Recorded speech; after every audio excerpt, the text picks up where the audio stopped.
Bonjour, tu écoutes NUM, rendez-vous l'émission de la révolution numérique et de la transformation digitale qui résume toute l'actualité des géants du web et de la tech, disponible sur ma chaîne YouTube superfan.fr et également en replay sur toutes les plateformes de podcast, notamment Apple Podcast, Google Podcast et Spotify. Nous sommes le mardi 17 décembre 2019 et voici la news du jour. J'ai pris ma décision. PewDiePie va faire une pause loin de YouTube en 2020.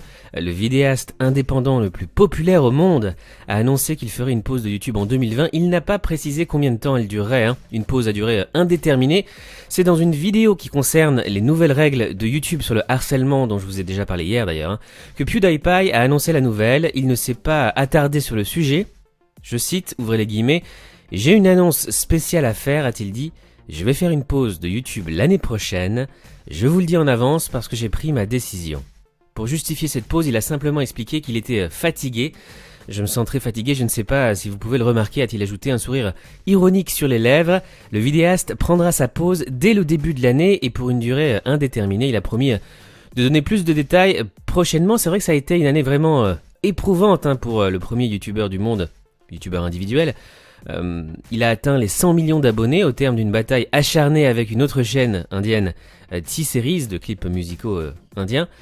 Cette bataille est au départ amusante et plutôt cordiale. Elle a pris des proportions auxquelles il ne s'attendait pas. Pour qu'il soit le premier à atteindre le palier des 100 millions, des fans ont acheté des panneaux publicitaires ou ont piraté des milliers d'imprimantes afin qu'elles impriment des messages de soutien à PewDiePie. Alors moins drôle, beaucoup moins marrant, bien plus grave, le mème Subscribe to PewDiePie, abonnez-vous à PewDiePie, a été détourné et réutilisé par les auteurs de 2 attentats peu avant leur attaque. Le vidéaste s'est exprimé sur le sujet, regrettant profondément la réutilisation de son nom dans un tel contexte. Il avait aussi appelé ses fans à cesser de se battre pour qu'il soit le premier. Et puis en 2019, PewDiePie s'est aussi marié. Donc c'était 2 grosses années pour lui, ces 2 dernières années, et c'est pour ça qu'il veut prendre une pause. Se reposer en 2020, on le comprend évidemment. Dans le reste de l'actualité, on va parler comme d'habitude des GAFAM, Google, Apple, Facebook, Amazon, Microsoft. On va parler d'Instagram qui appartient à Facebook. Au Royaume-Uni, 42 000 followers sur Instagram suffirait pour gagner le salaire moyen. D'après la plateforme Inspire, avec 42 575 followers sur Instagram, un influenceur pourrait gagner le salaire moyen au Royaume-Uni. Instagram va avertir les utilisateurs avant qu'ils ne postent du contenu potentiellement offensant.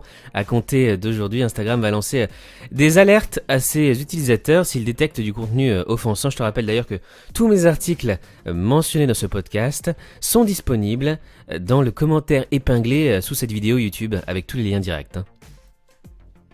L'Instagrammeuse virtuelle Lil Miquela inventer une fausse agression sexuelle. Je t'en ai déjà parlé dans cette émission et les Instagrammeurs virtuels, ça cartonne. Ils sont très très suivis sur Insta. Une star virtuelle d'Instagram a raconté dans un vlog l'agression sexuelle qu'elle aurait subie dans un VTC. La vidéo évidemment a fait polémique.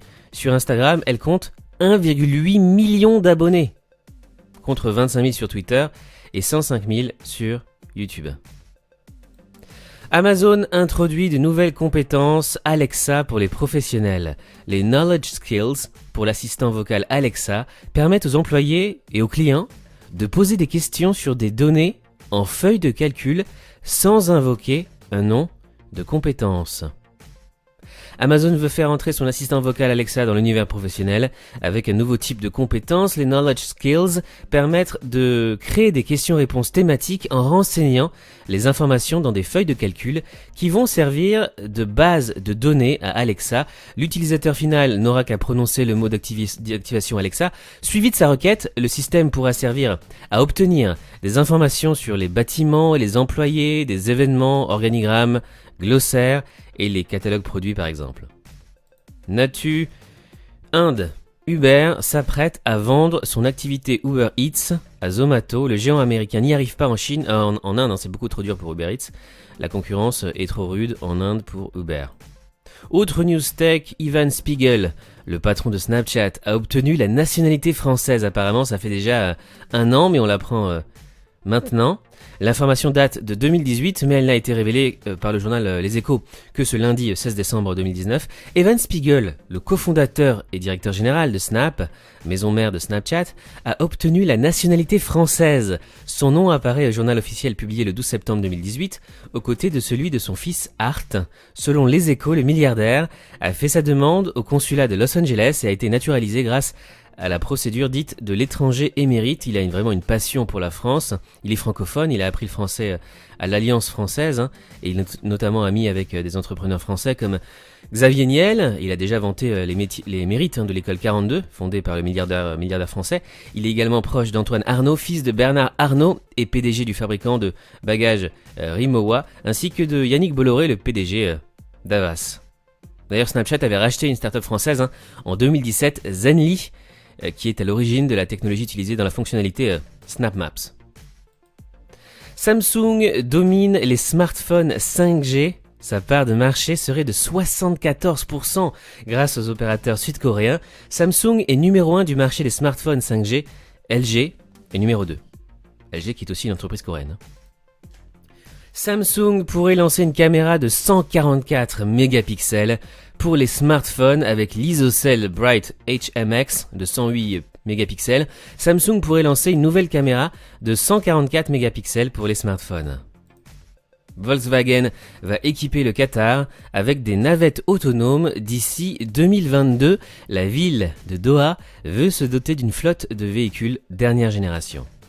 L'armée américaine se prépare à l'arrivée de cyborgs dans ses rangs. Oui, tu as bien lu, des cyborgs dans l'armée américaine. Cordon neuronal, oreilles et yeux bioniques, muscles pilotés par des fibres optiques. Un rapport commandité par le ministère de la Défense américaine évolue les possibilités futures des combattants cyborgs. Chine. La Chine veut son propre système d'exploitation et faire disparaître Windows des foyers, une décision accélérée évidemment par les directives des États-Unis menées contre Huawei. News France maintenant, le groupe Renault, Publicis et OMD lancent une plateforme collaborative. Groupe Renault lance aux côtés de ses partenaires de longue date, Publicis et OMD, la plateforme Voilà. L'objectif, réunir les équipes marketing des trois groupes au sein d'un même plateau en plein cœur de Paris afin de développer, en collaboration, les campagnes des marques Renault et Dacia. Une émission dédiée à l'entrepreneuriat débarque sur M6, en fait ça fait des mois que je te parle de cette rumeur. Lors d'une conférence de presse mercredi 11 décembre 2019, c'est confirmé, la chaîne M6 a présenté Qui veut être mon associé, une émission qui met en relation des entrepreneurs et des business angels français renommés, une grande première dans l'Hexagone. C'est une émission de télé certes, mais on est dans le réel avec de vrais entrepreneurs qui parlent à de vrais investisseurs qui investissent du véritable argent. Le célèbre journaliste animateur Julien Courbet a le sens de la formule en cette matinée du 11 décembre 2019. C'est un concept venu du Japon. Réalisé par la chaîne M6 et produit par Sony Pictures Entertainment. Ce programme n'est pas né en France mais au Japon en 2001 sous l'appellation Money Tigers. Il est désormais visible dans des formats adaptés à travers 40 pays dont les États-Unis, l'Allemagne et l'Angleterre. Le concept de l'émission est assez simple. Les candidats entrepreneurs pitch, présentent leurs produits, innovations, concepts, un jury d'investisseurs en indiquant le montant de fonds qu'ils souhaitent lever en échange d'un pourcentage du capital de leur start-up. Ils peuvent obtenir des investissements de tout ou partie du jury. Certains ne décrochent pas de soutien financier, mais ils repartent la plupart du temps avec un conseil pour développer leur business. C'est cette phase de présentation qui est principalement montrée dans l'émission. Par la suite, les startups aidées devront passer par un ensemble de vérifications auprès de leurs business angels, leurs investisseurs, en vue de la transaction, processus de due diligence. Un coaching personnalisé complète l'accompagnement. Alors, le jury est composé d'entrepreneurs ou chefs d'entreprise à succès et pour certains connus de l'univers des startups françaises, voire du grand public. On y retrouve Marc Simoncini, fondateur entre autres de Mythique, Eric Larchevêque, fondateur de la société de crypto-monnaie Ledger, Frédéric Mazzella, fondateur de l'entreprise de covoiturage Blablacar, Catherine Barba, serial entrepreneur et fondatrice de Cash Store, un site de code promo et de bons d'achat en ligne qui a d'ailleurs été ma prof en MBA, Delphine André, PDG du groupe familial mondial Charles-André Transport, et Marc Vanhove, fondateur des bistrots Régent. Et on termine comme d'habitude avec un petit point culture geek. Une collaboration Marvel-Star Wars pour Disney+, il y a eu plein de rumeurs ces derniers jours sur une probable fusion des univers Marvel et Star Wars. On pourrait retrouver par exemple des personnages Marvel dans l'univers Star Wars et vice-versa. C'est complètement faux. Cet article vraiment révèle la vérité sur ce partenariat. En fait, ce sont juste les deux studios qui vont travailler ensemble sur une série pour Disney+. Selon Making Star Wars, Lucasfilm et Marvel Entertainment travaillent secrètement à un projet ensemble. Il s'agirait d'une série se situant dans l'univers de Star Wars, centrée sur le personnage de Dr. Aphra, c'est tout. Donc ce sont juste les deux studios qui vont travailler ensemble pour une série Disney+, mais on ne va pas retrouver une fusion entre les deux univers, en tout cas pas pour le moment, heureusement. Oui, vous pourrez regarder Disney+, sans passer par Canal+. J'ai reçu ces questions en fait lors de ma dernière vidéo, hier, Nume Rendez-vous, où je parlais de Canal qui allait diffuser en exclusivité en France Disney+, mais évidemment tu pourras toujours t'abonner sur internet à Disney+, sans passer par Canal. Disney+, a passé un accord de distribution avec Canal+, qui en fait l'unique distributeur, mais seulement sur les box internet. Donc tu pourras, dès le 31 mars 2020, t'abonner en France à Disney+, pour seulement 6,99€ a priori. Pour 7€, ce sera le prix de l'abonnement mensuel à Disney+, où tu trouveras toutes les productions Disney, Pixar, Marvel et Star Wars, et notamment la série et événements The Mandalorian. D'ailleurs, je te rappelle que demain va sortir Star Wars 9, l'ascension de Skywalker, mercredi 18 décembre au cinéma.